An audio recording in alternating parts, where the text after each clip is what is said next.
There are over 46 current players in Bluelock, with some having whole games and teams revolved around their characters, and then others fading into nothingness. But what about the characters who were good and then got nerfed?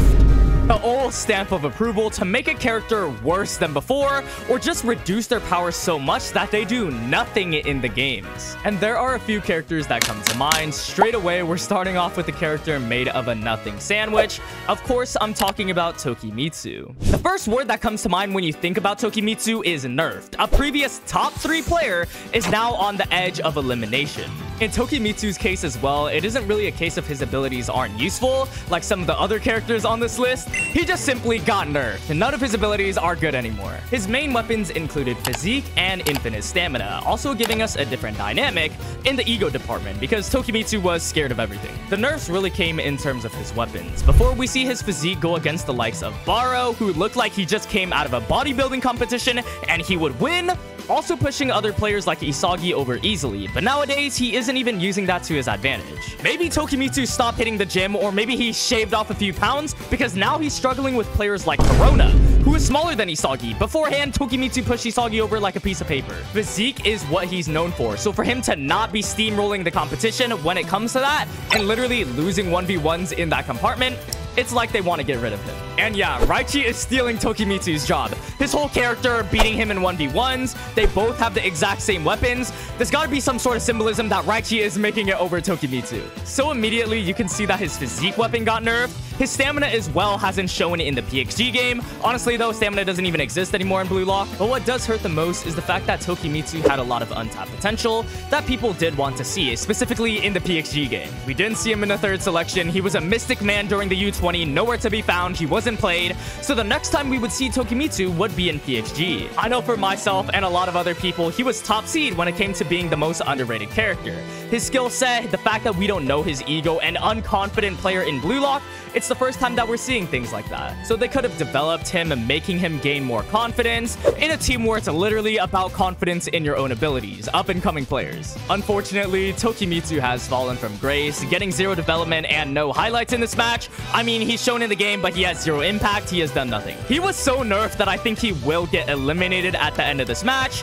It's unfortunate because he is one of the more unique characters. And if we're talking about nerfed characters, we of course have to talk about the poster child when it comes to downfalls. Of course, I'm talking about Nagi Seishiro. But before getting into Nagi, make sure to hit the subscribe button. I'm pumping out all the Bluelock content you need, whether it's about the manga, the anime, season 2. So of course, subscribe if you're a Bluelock fan. Alright, now Nagi is a different case than Tokimitsu when it comes to being nerfed. Tokimitsu was straight up nerfed by his weapons. Nagi was more nerfed by plot, more specifically his mental state. Nagi went from scoring one of the best goals in the Neo Egoist League to scoring no goals in the Neo Egoist League. And his nerf is reflected in his ever-changing salary, going from 88 million and a 2nd place ranking to 40 million and an 11th place ranking. Even other players like Barou tell Nagi that he's not performing as usual. Other players like Augie notice it as well. And of course, Nagi and Ryo themselves know they're not performing well together. Unlike Tokimitsu's case though, I do think Nagi's nerf is deserved, because nerfing him pushes his character forward, it develops him. Unlike Tokimitsu and every other character on this list, because nerfing them makes no sense. It's needed for Nagi to learn, and this is a good nerf for Bluelock. It is, however, a nerf though, so we have to cover it. Let's rip off the band-aid and talk about a controversial pick here. Another character I personally think got nerfed.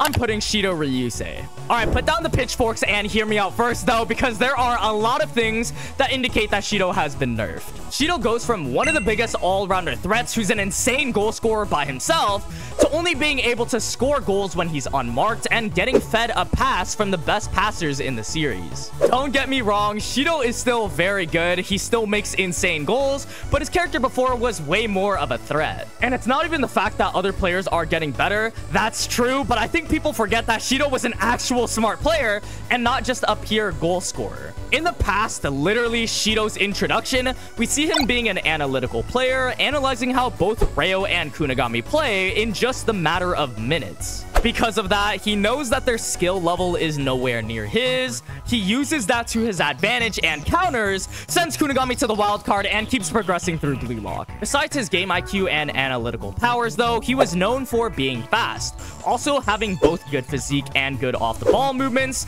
I genuinely feel like they forgot about this because it leads to one of Shido's biggest flaws, which is he doesn't seem to adapt. Shido was shut down faster than an overheating PC. Every time he was marked like Ryo in the U20 and Kunigami currently in PXG, he just gets shut down. I get that Shido is getting outplayed, like Copy is an insane weapon and Kunigami's whole life mission is to stop this man, but it seems like he just gets put to the side right after this. There's no adaptability coming from his side, trying to analyze what's the best way to counter and get out of this mess. The other players who are arguably as good as him, the other striker contenders, Kaiser, Isagi, Rin, stuff like that, literally do it as well. And that's why I say he got nerfed, because his arsenal before, the game IQ, being fast, having a good physique, off the ball movements, it allows him to adapt super well. Going from the second best player, debatably the best player back then, to now, it just seems like the gap is really far between him, Rin, Isagi, and the others. This partly has to do with the others improving, but mainly because he got nerfed. Like, where did all his weapons go? In Shido's case, it's not like he needs to improve like Nagi and Tokimitsu.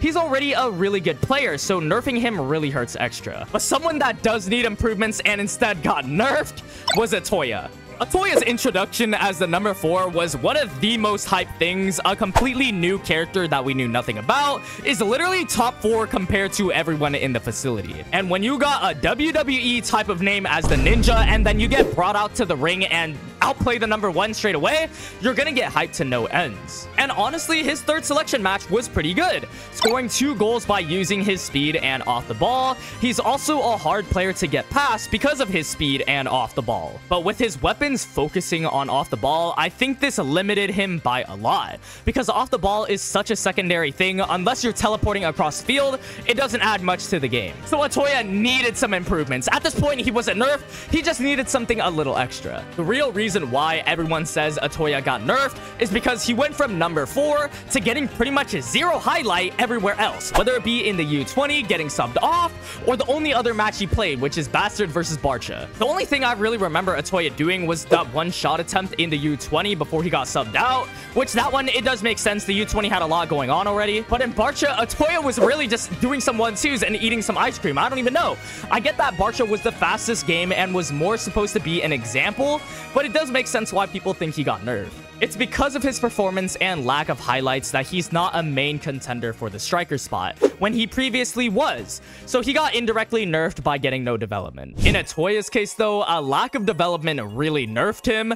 Before our last 2 players, they both got some sort of development and are still doing nothing. Of course, the 2 nerfed players I'm talking about are Zantetsu and Yuki Miya. Both of these players have 2 things in common. They have speed and they got nerfed to the ground. They also have some sort of development, whether it be Zantetsu in episode Nagi or Yuki Miya in the Manshine match. Let's get Zantetsu out of the way first, because how is bro gonna go from one of the fastest on the pitch to the fastest speedster off the pitch? Because it's like Zantetsu isn't even in the game. Zantetsu is here, but he isn't even here. I'm telling you, the one thing he does, it didn't even help. He pressed Ness just for the ball to go back to Bastard's favor. Speed, we have seen, is one of the most versatile weapons. Chigiri utilizes it super well on both offense and defense, and we've seen Nerutepe, who has the same explosive acceleration as him, defend with it well too. And keep in mind, Loki also has explosive acceleration, so unless bro taught him a whole lot of nothing, which he probably did, his coach has the exact same weapon as him, so he's gonna get taught that. So for him to not utilize his weapon to his fullest, it's such a nerf to Zantetsu, and it kind of does seem like they forgot he's trying to be the number 1, the world's most esteemed moron, because that was the whole development that we got for him in episode Nagi. It really flushed out his characters and made him a big threat. He was the Chigiri before the Chigiri. Now he's just a supporting character, when he also has a golden zone like Chigiri and Barou.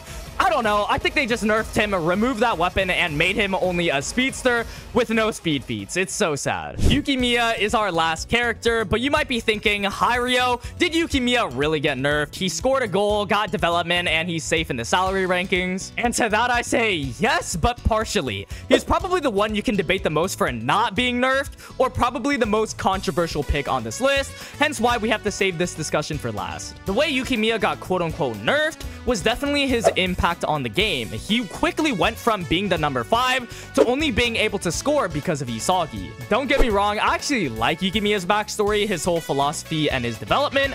I I genuinely appreciate the fact that they're developing other characters to go for that #1 spot. But when you do that, you have to make them an actual threat. If you ask anybody who would be the #1 player and they say Yukimiya, you think they'd be on something. You'd literally give them the biggest side eye because there is no chance he would be #1. His character is whole trash and he got nerfed to the ground. But back then, during the 3rd selection, and when he was ranked 5th, you could probably make an argument that he could be the #1, or at least give a good fight for that #1 spot, and he does have weapons that reflect that. He was said to be the best dribbler in Japan, granted self-proclaimed, but he still beat out Rin and had some good moments during the 3rd selection. And he also had a moment in both the U20 and in the Manshine match, which is why I say this is more of a controversial pick. He actually has done something, but I just think it's not enough for his character. When you have a player who previously made a huge impact on the games and now has little to no impact, like look at the Ubers match, you could definitely say that Yukimiya got nerfed. It kind of makes sense though. It would be so crowded with him, Isagi, Kaiser, maybe even Kunigami all going for the striker spot in Bastard. And I'm sure they'll give him and the others way more development in the future before the World Cup. But for now, those are personally all the characters I think got nerfed in Blue Lock. These are the ones I can justify saying they got nerfed. There are a few others that come to mind, but the ones I added either had huge fall-offs or their weapons or abilities literally became worse or forgotten. To name some of the other characters though, Kunigami was a top contender 100%, but now with his defensive feats and also midfielder feats currently in the PXG game, at least he's using his physique for something. If it wasn't for PXG, I would 100% put him up here because the numbers Kunigami was putting up would make any fan sad, but he seems to be redeeming himself here. There's also Hiryo, who has one of the most broken weapons as well as metavision, and he isn't putting any of that to good use, but I think he'll make a redemption soon as well. Anyways, I thought this would just be an interesting topic, talking about the characters who got nerfed or fell off. Let me know who you think got nerfed, or if I forgot to mention anyone or a specific moment, leave it all in the comment section down below. If you guys made it to the end though, thank you guys so much for watching. I appreciate it as always. My name's Hiryo, and I'll see you guys in the next one.